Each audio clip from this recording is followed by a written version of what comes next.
আজ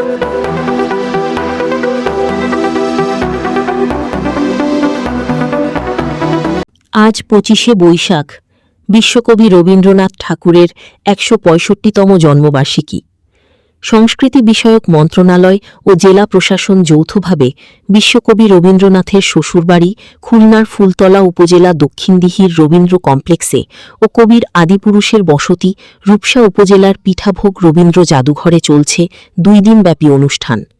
কবির শিকড় খুলনা জেলায় হওয়ায় কবির জন্মবার্ষিকী ঘিরে খুলনায় চলছে রবীন্দ্রপ্রেমীদের উৎসব। ২ দিনের এই আয়োজনে রয়েছে আলোচনা সভা, সাংস্কৃতিক অনুষ্ঠান ও মেলা।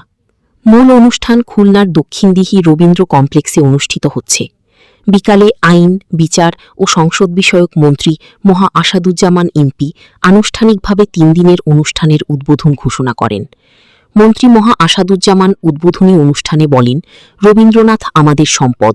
যতদিন বাংলা ভাষাভাষী মানুষ বেঁচে থাকবে ততদিন রবীন্দ্রনাথ আমাদের সংস্কৃতি ও চেতনার সঙ্গে জড়িয়ে থাকবেন। বর্তমান তরুণ প্রজন্মকে রবীন্দ্র সাহিত্য ও সংস্কৃতির প্রতি আরও বেশি উৎসাহিত করতে হবে। তরুণরা যেন মাদক ও অপরাধ থেকে দূরে থেকে সাহিত্য সংস্কৃতির চর্চায় মনোনিবেশ করে তা আমাদের নিশ্চিত করতে হবে। আগামীর তরুণরা মাদক নয়, রবীন্দ্রনাথের সাহিত্যকে আপন করে নিক। মানবতা, মূল্যবোধ ও সৌন্দর্যের শিক্ষা রবীন্দ্র সাহিত্যের মধ্যেই রয়েছে। রবীন্দ্রনাথ বাঙালির সম্পদ।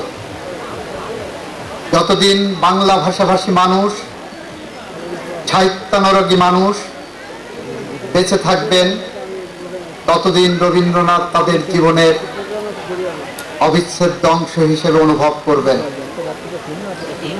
সে কারণে আমরা বাংলাদেশের উন্নয়নের সাথে, বাংলাদেশের ভবিষ্যতের সাথে, গণতন্ত্রের সাথে, আইনের শাসনের সাথে বাংলাদেশের সাংস্কৃতিক অঙ্গনকে, সাহিত্যকে মানুষের দোরগোড়ায় পৌঁছতে চাই বলে রবীন্দ্রনাথকে নিয়ে আমরা বারবার ফিরে আসি এবং রবীন্দ্রনাথ এবং নজরুলের মধ্যে এই বাংলাদেশের মানুষের ভালো থাকা এবং শান্তির পথ খুঁজি। প্রথম দিনের আলোচনা সভায় আলোচ্য বিষয় ছিল শান্তি ও মানবতার কবি রবীন্দ্রনাথ। অনুষ্ঠানে অন্যান্যদের মধ্যে বক্তব্য রাখেন খুলনা ১ আসনের সংসদ সদস্য আমির ইজাজ খান, সংস্কৃতি বিষয়ক মন্ত্রণালয়ের যুগ্ম সচিব মোহা বিল্লাল হোসেন খান। অনুষ্ঠানে স্মারক বক্তা হিসেবে বক্তব্য দেন শিক্ষাবিদ ও খুলনা বিশ্ববিদ্যালয়ের সাবেক ট্রেজারার অধ্যাপক মোহাম্মদ মাজহারুল হান্নান। সভাপতিত্ব করেন খুলনার জেলা প্রশাসক মেজহুরি জান্নাত। অপরদিকে খুলনার রূপসায় কবির আদিপুরুষের বসত পিঠাভোগেও অনুরূপ অনুষ্ঠানের আয়োজন করা হয়। অনুষ্ঠানের উদ্বোধন করেন অতিরিক্ত বিভাগীয় কমিশনার মিজ সিফাত। অনুষ্ঠানে স্মারক বক্তা হিসেবে বক্তব্য দেন বিশিষ্ট শিক্ষাবিদ ও গবেষক অধ্যাপক মোহাম্মদ মাজহারুল হান্নান। স্থানীয় সরকারের উপপরিচালক মোহা আরিফুল ইসলামের সভাপতিত্বে আলোচনা সভায় স্বাগত বক্তব্য রাখেন রূপসা উপজেলা নির্বাহী অফিসার সানজিদা রিক্তা।